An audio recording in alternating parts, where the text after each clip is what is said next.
Hello दोस्तों, कैसे हो? मेरे ख्याल से सभी ठीक हो गए।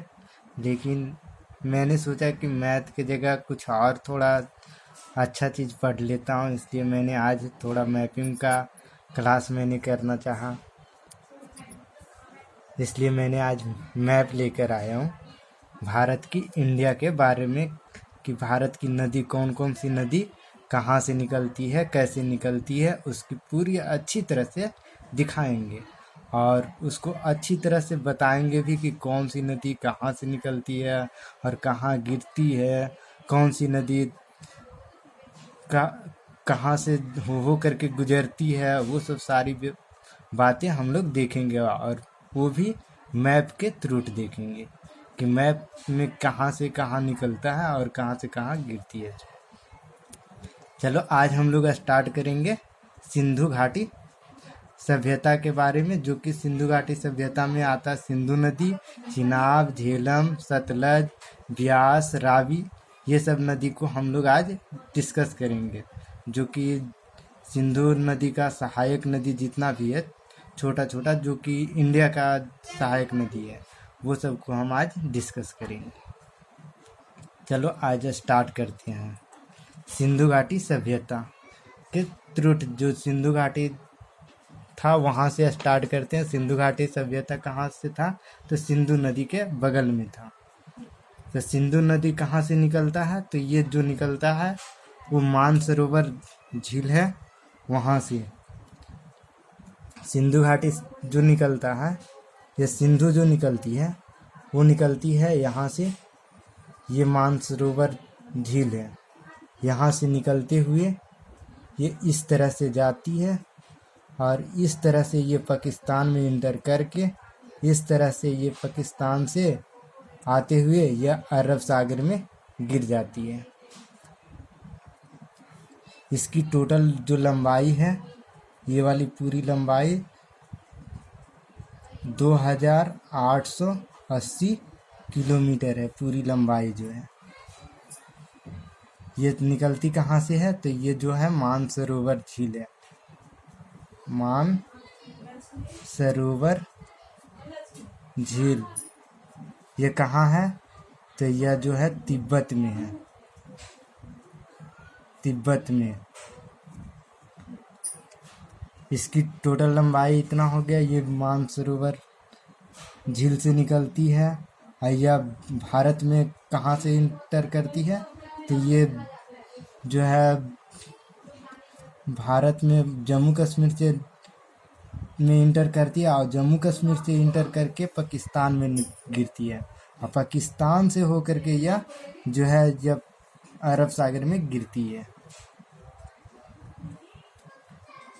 इसकी देखते हैं सहायक नदी, जो भारत से कौन कौन सी सहायक नदी कहाँ से गुजरती है, जो उसके बारे में जानते हैं। तो भारत का पहला सहायक नदी ऊपर से देखते हैं सीक्वेंस बाई, ऊपर से कौन कौन सी नदी कहाँ से गुजरती है और किस जगह पर मिलती है।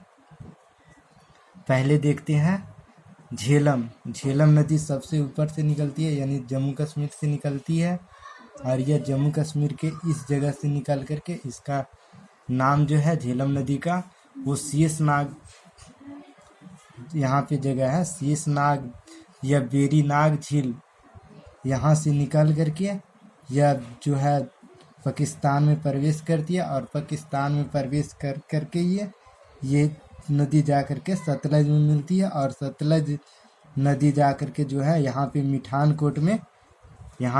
मिठानकोट में जा करके सिंधु नदी से मिल जाती है।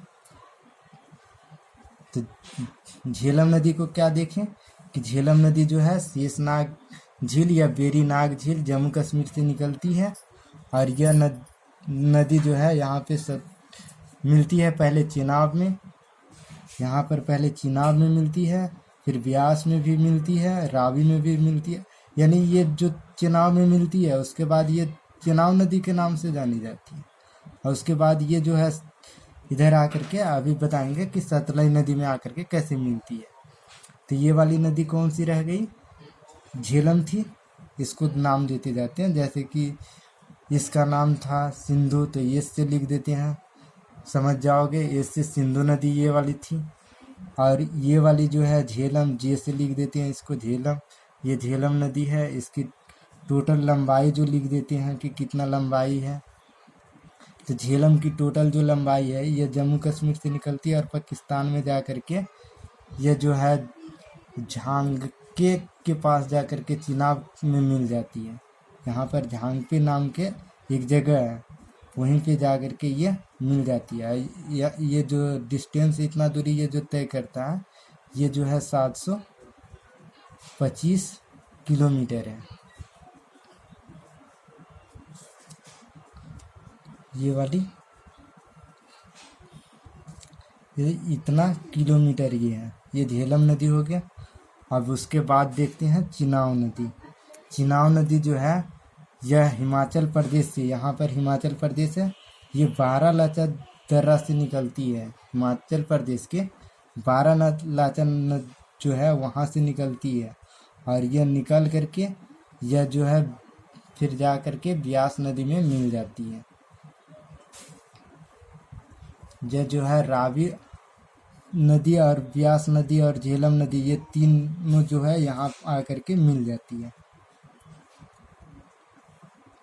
यहाँ पे एक झेलम हो गया, एक ब्यास हो गया, झेलम, और ये हो गया झेलम, ये हो गया चिनाब, और ये हो जाएगा रावी। और यहाँ से एक और हिमाचल प्रदेश से निकलती है जो कि इसका नाम है ब्यास नदी। ये तीनों जा कर के मिल जाती है किससे, तो झेलम नदी से मिल जाती है। फिर उसके बाद जो है पहले झेलम के बारे में जानते हैं स्टार्टिंग से। झेलम के नदी कितना लंबाई है,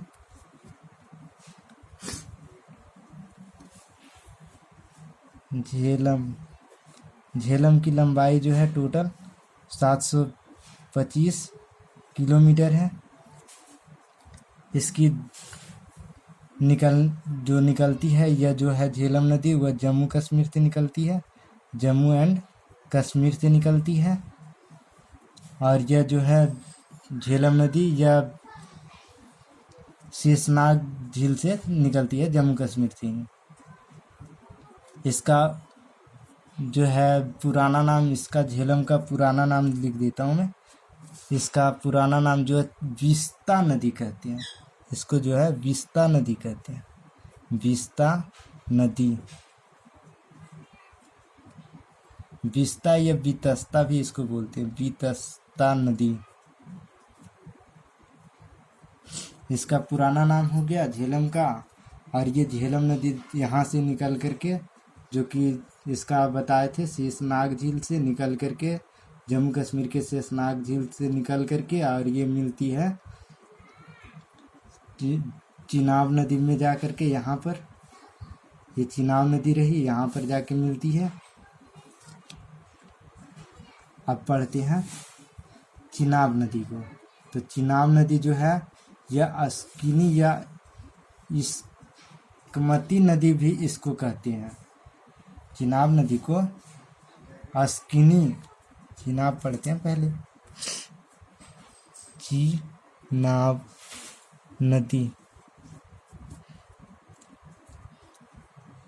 इसको ये जो है ये भी जम्मू कश्मीर से ही निकलता है। हिमाचल प्रदेश के से निकल करके जम्मू कश्मीर होते हुए, इस पूरा नहीं लिखता हूँ, हिमाचल प्रदेश और जम्मू कश्मीर होते हुए, जम्मू एंड कश्मीर होते हुए ये पाकिस्तान में गिरती है। इसका पुराना नाम जो है अस्किनी है, यह इस्कमती है। अस्किनी, अस्किनी या इस्कमती है। यह जो चिनाब नदी जो निकलती है, यह कहाँ से निकलती है, हिमाचल प्रदेश के बारालाचा दर्रा से निकलती है। अब पढ़ते हैं रावी नदी को। रावी नदी जो निकलती है वो पूर्व असनी इसका नाम है, और यह हिमाचल प्रदेश से निकलती है, और जो रोहतांग दर्रा से होते हुए, और ये जो चिनाब में ही आकर के, या झेलम, दोनों का जो संगम है वहीं पे आकर के ये मिल जाती है। तो रावी में क्या देखना है? रावी नदी। रावी नदी जो है यह हिमाचल प्रदेश से निकलती है, जम्मू कश्मीर में जाती है, फिर जा कर के ये पाकिस्तान के जो है कांगड़ा जिला में वो जा कर के मिल जाता है। कांगड़ा जिला के पास में जा कर के पाकिस्तान में मिल जाता है। इसका पुराना नाम जो है, रावी नदी का पुराना नाम है अरुस्नी या लाहौर नदी के नाम से भी इसको जाना जाता है।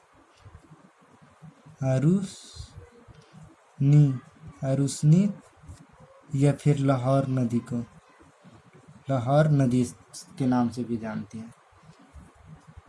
यह जो है इसकी टोटल लंबाई अगर देखना चाहें तो टोटल लंबाई जो होता है रावी नदी की टोटल लंबाई जो है वो 725 किलोमीटर इसकी भी है। 725 किलोमीटर है। जर रावी नदी हो गया। अब पढ़ते हैं ब्यास नदी को। ब्यास नदी जो है वो कुल्लू मनाली के पास हिमाचल प्रदेश के रोहतांग जिला से, यानी रोहतांग दर्रा जहाँ पर है, रोहतांग जिला कुल्लू मनाली के पास में, वहाँ से ये निकलती है और यह जम्मू कश्मीर में प्रवेश करके या फिर पाकिस्तान में गिर जाती है। इसकी जो टोटल लंबाई है, ये जो रावी नदी की है, ब्यास नदी की जो लंबाई है, टोटल लंबाई जो है 460 किलोमीटर के लिए ये जाती है। लेकिन ये जो है पाकिस्तान के जा कर के जो बॉर्डर है ना, यहीं पे ये गिर जाती है। ये जो है सतलज नदी यहाँ से निकलती है। ये जो है सतलज नदी इधर से निकलती है। एक सतलज नदी है जो कि यहाँ सतलज नदी में जा कर के ये ब्यास नदी मिल जाती है। इसकी सतलज नदी को अगर देखना चाहें तो सतलज नदी पूरा जो है 1500 किलोमीटर इसकी लंबाई है। यह पूरी का पूरी पानी को लेकर के, जैसे ब्यास का, रावी का तो इधर से झेलम और चिनाब ये तीनों मिल कर के लेकर के आ रहा है, और ये जो है ये तीनों मिल कर के यहाँ पर जा कर के ये मिठानकोट है। यहाँ पे मिठानकोट में जा कर के मिल जाता है। मिठानकोट में ये जा कर के तीन नदी ये वाली और 2 नदी इधर से, जैसे कि झेलम, चिनाब, रावी और ब्यास, सतलज, ये 5 नदी कहाँ पे जाके मिलती है? तो मिठानकोट में मिलती है। इस नदी के बारे में अच्छे से फिर से एक बार रिवीजन करते हैं। जैसे कि झेलम नदी की लंबाई जो है 725 किलोमीटर है। ये जम्मू कश्मीर से निकलती है। इसका पुराना नाम बिस्ता नदी है। चिनाब नदी भी हिमाचल प्रदेश से निकलती है। रोहतांग जिला दर्रा जो है वहाँ से निकलती है चिनाब नदी। या फिर बारालाचा दर्रा भी, ये दोनों दर्रा से का जो बीच का गैपिंग है उसी में से निकलती है। यह जा करके रावी नदी में मिल जाती है। इसके बाद रावी नदी का जो पुराना नाम है उसका अरुस्नी या लाहौर नदी बोलते हैं। अरुस्नी या फिर लाहौर नदी के नाम से जानते हैं। इसकी भी टोटल लंबाई जब देखेंगे तो 725 किलोमीटर का ये भी है। फिर उसके बाद मैंने देखा क्या कि ब्यास नदी, तो ब्यास नदी को भी देख लेते हैं। ब्यास नदी का पुराना नाम जो है अर्जिकिया है या बिपाशा नदी है। इसका पुराना नाम जो है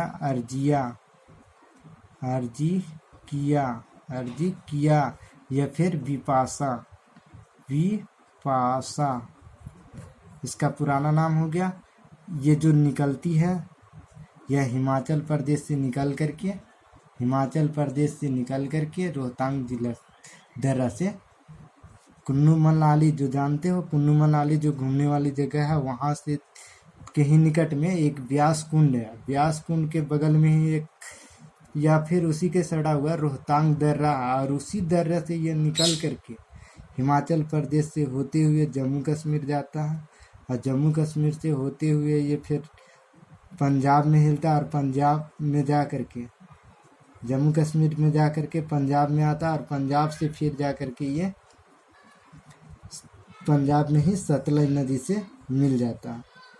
तो इसका कहाँ कहाँ से होता है व्यास नदी का? इसका पुराना नाम अर्जिकिया बिपाशा हो गया, और इसका जो पहले स्टार्ट होता है ये कुल्लू मनाली से, और फिर व्यास कुंड होते हुए रोहतांग दर्रा होते हुए हिमाचल प्रदेश से का जो पूरा एरिया कवर करते हुए फिर जे जम्मू कश्मीर में हिलता है। जम्मू कश्मीर के थोड़ा सा छोटा सा एरिया को कवर करके ये पंजाब का बॉर्डर हिलता है। पंजाब का बॉर्डर हिलने के बाद ये सतलज से जाके मिल जाता है। अब देखते हैं सतलज नदी को। ये वाली रही सतलज नदी, ये पूरी होगी। इसकी जो उद्गम स्थान है सतलज नदी का, इसका उद्गम स्थान भी मानसरोवर के पास ही है। ये जो मानसरोवर है ना, मानसरोवर झील के निकट ही राक्षस ताल नाम का एक झील है। राक्षस ताल नाम का झील है, वहीं से इसका उद्गम स्थान होता। और ये जो है पहले हिमाचल प्रदेश में प्रवेश करता है, उसके बाद पंजाब में इंटर करता है, पंजाब के बाद फिर हरियाणा में इंटर करता है, हरियाणा के बाद फिर ये जो है एरिया राजस्थान वाला थोड़ा सा क्षेत्र राजस्थान को लेता है, फिर से वो पंजाब में इंटर करता है। अब पंजाब में इंटर करने के बाद फिर से यह जो है ये पाकिस्तान में इंटर करता है। पाकिस्तान में इंटर करने के बाद यही वाला सारे नदी को जो जैसे झेलम, चिनाब, रावी, ब्यास, ये चारों नदी का पानी का संगम ले करके ये मिठानकोट में जा करके एक जगह पर सभी को मिल जाता है। चलो एक बार फिर से रिवीजन कर लेता हूँ। जैसे सिंधु नदी ये वाली रही, ये सिंधु नदी हो गया। यह सिंधु नदी कहाँ से निकलती है? तो मानसरोवर बांध से निकलती है। ये कहाँ है? तो तिब्बत से निकलती है, जो कि चाइना का अधिकृत, यानी चाइना के पास में भी तिब्बत मिलता है, तो वो चाइना के पास कंट्रोल है ये वाली तिब्बत वाला, तो इसलिए इसको मानेंगे कि चाइना से निकलती है, जम्मू कश्मीर में इंटर करती है सिंधु नदी, उसके बाद पाकिस्तान में इंटर करती है और जा करके यहाँ पे अरब सागर में ये गिर जाती है, यहाँ पे अरब सागर में गिर जाती है। इसका सिंधु नदी की टोटल लंबाई जो है 2880 किलोमीटर है। अब देखते हैं झेलम नदी को। झेलम नदी का पुराना नाम तो बताएं विस्ता नदी है। इसकी उद्गम स्थान जो है शीशनाग या वेरीनाग झील है, जो कि जम्मू कश्मीर में पड़ता है। ये जम्मू कश्मीर का एरिया है। यहाँ से निकल करके 725 किलोमीटर की यात्रा करते हुए ये जा करके जो है चिनाब नदी उसमें मिल जाती है। और चिनाब नदी अगर ख़त्म हो गया तो अब देखते हैं चिनाब का। यहाँ से स्टार्ट होता है चिनाब का, ये झेलम का यहाँ से समाप्त हो जाता है। तो ये चिनाब को देखते हैं कि चिनाब कहाँ से उद्गम हुआ था। तो इसका पुराना नाम तो मैंने बताया था कि इसका पुराना नाम जो है चिनाब का वो अश्विकनी या इस्कामती नदी है। यह जो निकलता है उसका हिमाचल प्रदेश का, यहाँ पर जो एरिया पड़ता है हिमाचल प्रदेश का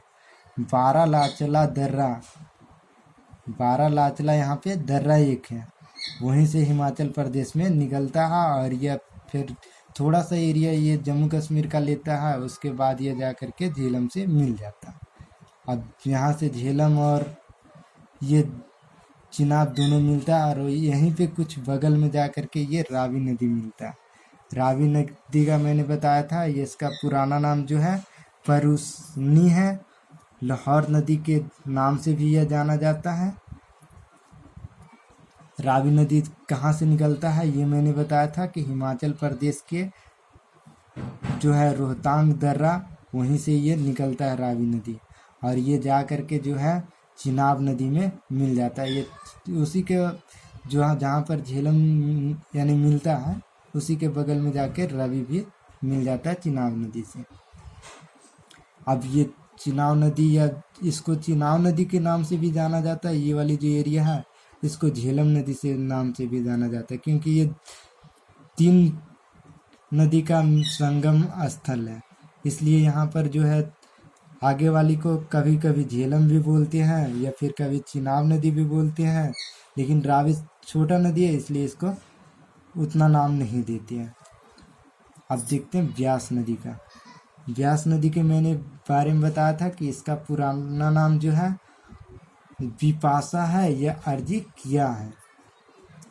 इसका उद्गम स्थान जो होता है वो कुल्लू मनाली के पास, जहाँ पर घूमने वाली एरिया है वहाँ से शुरू हो करके यह हिमाचल प्रदेश में कुल्लू मनाली होता है, वहाँ के ही रोहतांग जिला से और रोहतांग जिला के रोहतांग दर्रा से निकल करके यह थोड़ा सा एरिया पंजाब का लेता है, और पंजाब में ही जा कर के थोड़ा सा जो बॉर्डर है वहीं पे जा कर के यह जो है मिल जाता है सतलज नदी से। इसकी जो लंबाई है बहुत कम मात्रा में है। इसकी व्यास नदी की लंबाई भी लिख देता हूँ। व्यास नदी की लंबाई जो है 660 किलोमीटर ही है।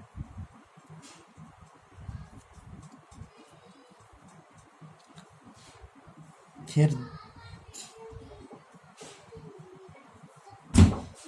सतलज नदी, इस सतलज नदी जो है यह जो है मानसरोवर झील से राक्षस ताल यानी मानसरोवर जहाँ है उसी के बगल से राक्षस ताल झील से निकल करके यह जो है मिठानकोट तक बहती है।